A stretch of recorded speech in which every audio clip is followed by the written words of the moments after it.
So the plan for today is quite a busy day. We're going to be leaving here, Art Space in Cinderford, where the young people typically meet for a drama session. We're getting a minibus up to Gloucester, and our first show then is going to be at 2 o'clock, and it's going to be the Book Crasher, which is a newly developed puppet theatre performance. And then from then we're going to do some interviews with some of the cast members, also some of the producers at Jolt, to try and get an idea of how this festival was put together. And then it's moving quickly on to another performance which is happening outside, it's inside, but it's in one of the shopping centres, and that's a performance by Citrus Arts. So we're going for the second day, have a look at some shows, and if we like one of the shows, then we may bring that show into the Forest of Dean, and then you guys will get to then promote it, sell tickets for it. Okay, so you really are there to have a look if you think the show would work here. I've only seen a couple of things at the theatre, so it'll be nice to see some new stuff. Like, it's been ages since I've seen a puppet show. I've never seen street theatre before, so I'm really looking forward to it. Well, I want to bring a puppetry show back to the forest, because we haven't really had that many puppetry shows in the forest over a very long time. So it'd be nice to bring that back again to get people into puppetry again.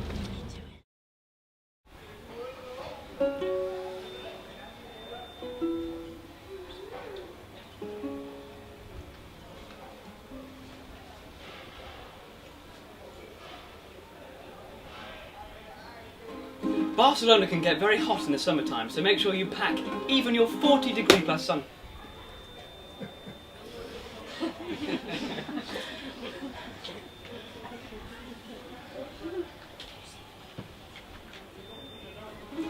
Bang!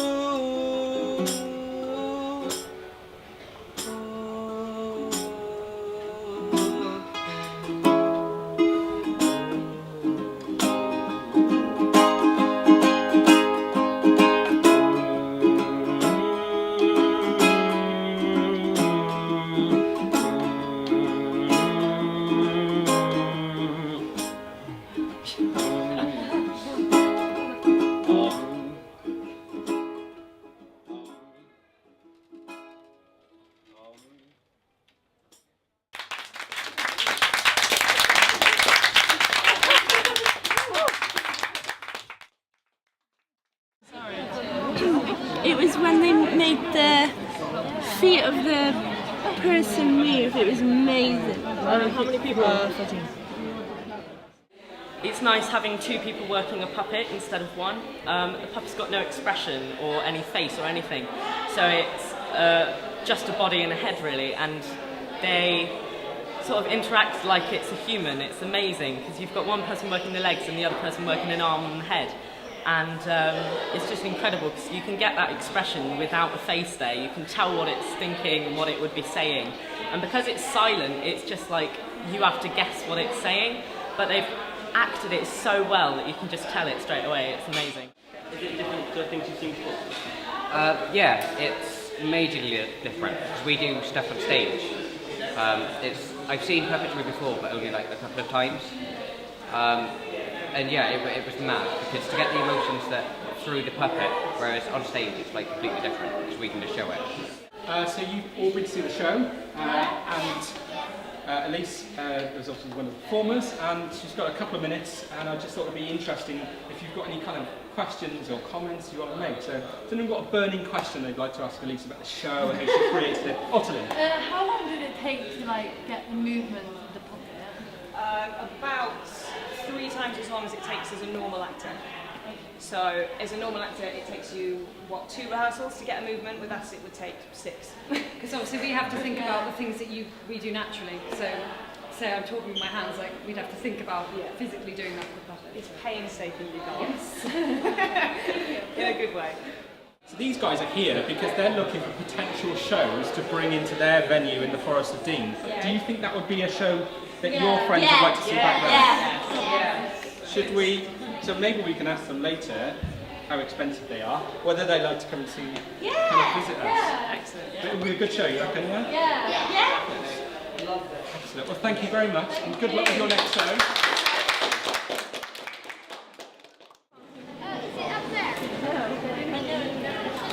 Oh wow. That is amazing. Whoa.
They do some really, really cool lifts.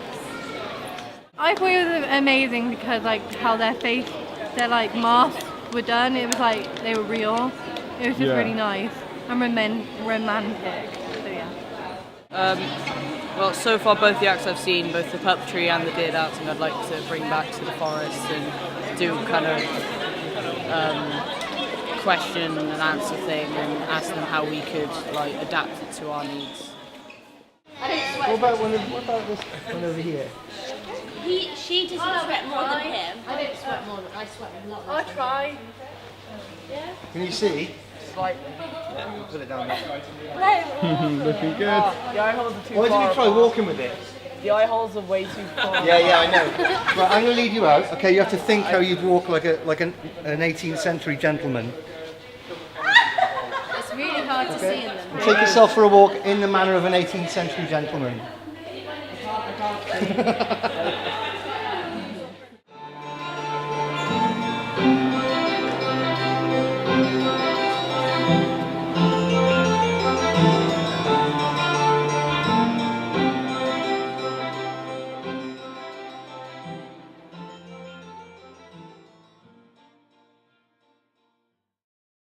I would bring the stag and deer dance back to the Forest of Dean because it was really cool and I liked the masks.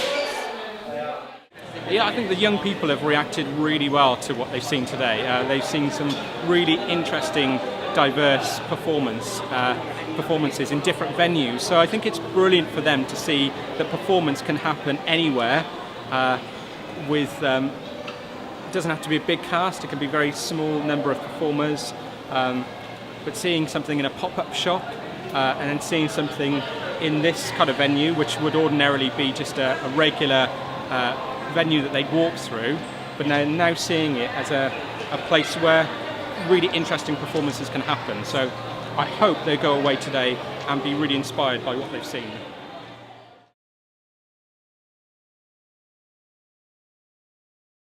I think the first show, Book Crusher, would work.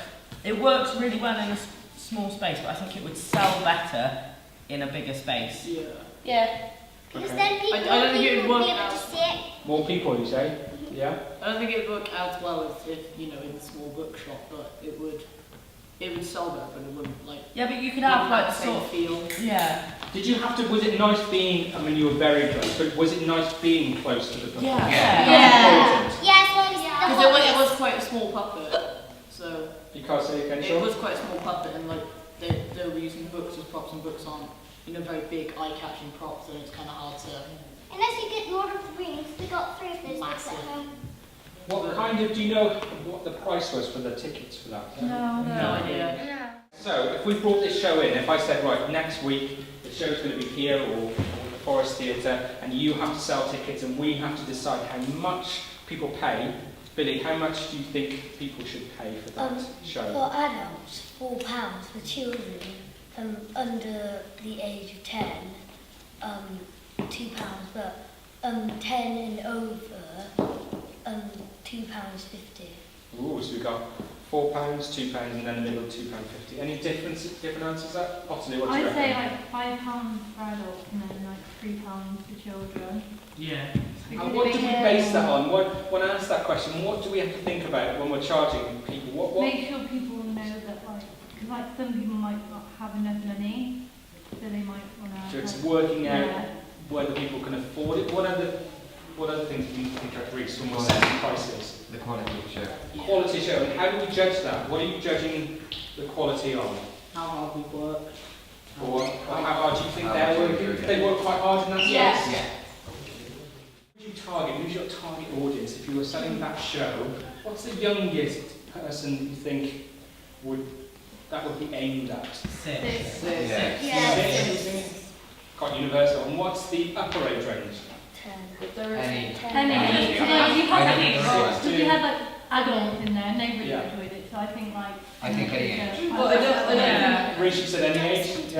Yeah. I don't think adults would come on I think any age.